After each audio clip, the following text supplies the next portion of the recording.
I think because the way the CBA is structured right now, we can't participate in equity. And that's a big deal because, you know, it is a partnership with ownership. It's a partnership with the league. And we're on the short term of that revenue, right? Like, those numbers sound crazy, but what the league is doing from whatever era you want to compare it to now is probably, you know, 10x that. The WNBA appeared to have moved past the foul, the ejection, and the social media fallout, but then Steph Curry's name entered the conversation and suddenly the story grew even larger. Carrington's hit on Sophie Cunningham had already sent fans back to the footage, examining the play from every possible angle, but the real controversy began after the whistle. What followed online turned the heated basketball incident into a much bigger debate, one that fans, analysts, and players still aren't ready to let go. Stephanie White has made comments on the fact that she did not back her own players after the DiJonai Carrington clothesline from hell incident the other day, in which she came out and said, oh, DiJonai's she's not a dirty player. She just plays real hard. Blah, blah, blah, blah, blah. I mean, look, she turns into the... There is a strange irony at the heart of women's basketball right now, and it has little to do with the scoreboard or standings. The WNBA's most discussed moment of the season did not come from a dramatic buzzer beater or a crucial playoff victory, but from an incident that unfolded away from the usual highlights and quickly became a much bigger conversation. Carrington was ejected from the game against the Indiana Fever for a little scuffle with Sophie Cunningham, and my analysis is, at least we know the refs work. Hey, we've been asking this whole time for the refs to do something. They did something today. That's funny how, you know, when the condition change, now the refs want to activate. Everybody want to get active. Listen, Sophie will be all right. She's strong.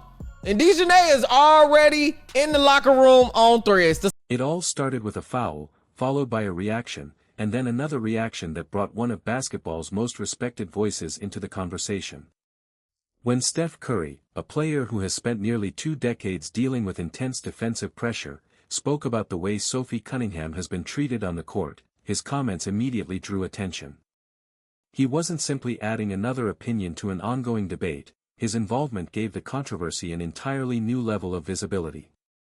The game in a way that you want to play. If the game hadn't moved out of the paint and gotten more on the perimeter, there'd be a lot of people playing like Shaq. I was like, I think Steph Curry made the WNBA watchable. Caitlin Clark, baby. The way that Caitlin Clark was playing was a very digestible form of basketball. But now this girl out of nowhere is playing like Steph, and it was still digestible. He turned what might have remained a regional basketball dispute into a national conversation about sportsmanship, player protection, and how much physicality the league should tolerate. To understand why Curry's involvement attracted so much attention, though, you have to go back to the incident that started the entire controversy. In a deck and WNBA players and their fans stay playing that race card. Mistaking star power for racial prejudice is not only counterproductive, but extremely pathetic. DiJonai Carrington committed a hard foul at Sophie Cunningham and was correctly ejected from the game, but then decided the best thing to do for her cause is to run to the locker room and tweet out white privilege. I'm sorry, this isn't about race like some love to make it all about. It's about status. It's not white. During a Chicago Sky matchup, DiJonai Carrington made forceful contact with Sophie Cunningham during a breakaway, and officials ultimately upgraded the foul to a flagrant 2. Cunningham had little chance to protect herself as she went toward the basket, and the incident quickly became much bigger than a single basketball play. She confronted Carrington afterward, turning the moment into another flashpoint in the ongoing discussion about physicality in the WNBA. Curry's reported reaction added another layer to the debate, emphasizing the distinction between playing aggressive defense and making dangerous contact with a player in a vulnerable position. For him, that difference is what made the incident stand out from the ordinary physicality seen in professional basketball.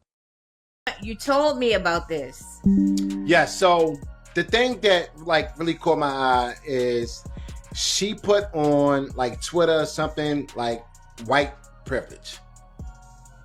She can do that? So she pulled in the WNBA? She pulled the race card. My whole thing is That's a dirty play. They need to make an example because they don't want. Curry's perspective, as presented in this discussion, is that even during the NBA's more physical eras, there was an expectation that players would compete directly and respect the boundaries of the game. From that viewpoint, the key issue is not physical defense itself but whether the contact crosses the line into unnecessary danger. The controversy grew further because of what happened after the foul, with questions about accountability becoming part of the conversation. Carrington, however, has offered a more measured explanation of the incident, acknowledging that it was a hard foul, saying she did not believe the contact was intentional, and accepting that the flagrant 2 decision was reasonable. That acknowledgement adds another layer to a debate that has increasingly focused on where aggressive basketball ends and unacceptable contact begins. Pretty quickly with a lot of people. At least with me, she does. The moment I realize she's going to do it again and not back her own player, yeah, I'm out. I got to tell you, one of the most obvious traits of a terrible leader, not taking any responsibility for your actions. And in a business that requires people to consume and be a... Curry's perspective, as presented in this discussion, is that even during the NBA's more physical eras, there was an expectation that players would compete directly and respect the boundaries of the game. From that viewpoint, the key issue is not physical defense itself but whether the contact crosses the line into unnecessary danger. The controversy grew further because of what happened after the foul, with questions about accountability becoming part of the conversation. Carrington, however, has offered a more measured explanation of the incident, acknowledging that it was a hard foul, saying she did not believe the contact was intentional, and accepting that the flagrant 2 decision was reasonable. That acknowledgement adds another layer to a debate that has increasingly focused on where aggressive basketball ends and unacceptable contact begins. There's flagrant 2s in basketball in the WNBA. This is a totally fine reaction, I think, to a play like that. And maybe the story ends there if Carrington doesn't go to the locker room, pick up her phone, and tweet white privilege, which is insane. An absolutely insane thing to say. Now, if you go watch other networks, I'm not going to say it on Fox, but ESPN's filled with absolute morons. Absolutely have a panel. Carrington has also maintained that her aggressive style is simply part of how she competes, emphasizing that she does not believe opponents should expect easy paths to the basket. That perspective exists alongside the criticism surrounding the incident, which has made the story more complicated.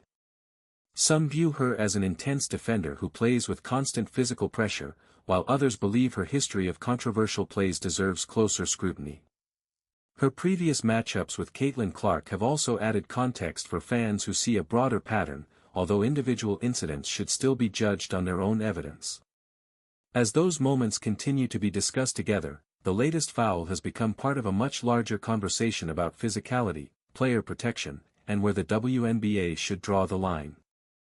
Sophie Cunningham has a popular national podcast. She is a star, so her visibility creates dollars and spotlight for the WNBA. And the WNBA is correctly protecting that asset from a player who has a history of reckless and aggressive play. And that foul merited an ejection. Carrington calling it white privilege is doing the exact opposite of helping. And yes, clout always wins in sports, like it or not. It's still a business, and people with a platform will always get protection from the media. But to me, this was way more simple than that. So stop mistaking star. Curry's concern, as described here, goes beyond one flagrant 2 or a heated exchange. His broader argument is about the message the league sends when controversial physical plays are not addressed consistently. If players believe they can disrupt opponents through excessive contact without meaningful consequences, it could create the wrong incentive and take attention away from skill, footwork, preparation, and basketball IQ. From this perspective, consistent officiating and accountability are important not only for protecting individual players but also for maintaining the competitive standards of the league. The goal should be a game where physical defense is part of the competition without allowing unnecessary contact to overshadow the skill and sportsmanship that make basketball compelling. Idiotic mindset that many Black Americans still have today, and many Black people view everything through a racial lens. This girl almost took Sophie Cunningham's head off. And then when she got ejected for doing something that she should not have done and that she absolutely should have got ejected for, she's gonna go in the locker room and tweet on Threads, white privilege. At the beginning of this video, you can see her tweet at the bottom. No, sweetie, it's not white privilege. That's called being treated fairly. I would bet you money the reason. At the center of this discussion is Curry's reported appreciation for what Sophie Cunningham brings to the court. He is portrayed as recognizing qualities such as basketball IQ, shot making under pressure, and the ability to contribute to her teammates' success. At the same time, the incident has raised concerns about whether physical play can sometimes overshadow those basketball qualities. Rather than allowing talent and preparation to determine the outcome, excessive contact can shift the focus toward disruption and confrontation. From that perspective, the Cunningham incident has become a broader discussion about preserving the integrity of competition and ensuring that skill, preparation, and smart basketball remain at the heart of the game. I think so. I think that they should have, ejected her because she didn't make a play on a ball. Okay. Now, if she would have hit the ball while, doing this, they might would have, gave her a flagrant foul 1. But being as though she didn't even come in contact with the ball, it was all head and neck and shoulder. We got to get you out of here. We got to get you out of here. Because it's not that serious. These are women. Yeah, it's like when you're watching men and they get physical. Yeah, I mean, it's different, but Curry's perspective also places Cunningham's experience within the much larger pressure that comes with being a highly visible player. At only 24, she is dealing with intense scrutiny, where impressive performances can become major headlines and controversial moments can receive just as much attention. That visibility can make every hard foul or disputed play seem even bigger than it would for a less recognizable player.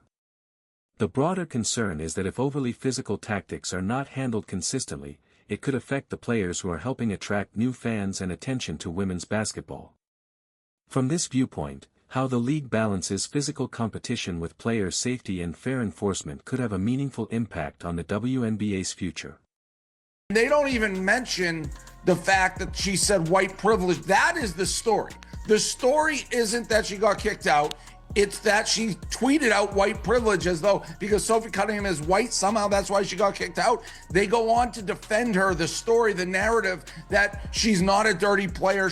All I can say is, if you are posting during the game, is my understanding, it doesn't take a genius to connect the two together. Sure, it's very vague, and that's kind of the criticism of this whole. None of this is happening in isolation because the timing is especially significant.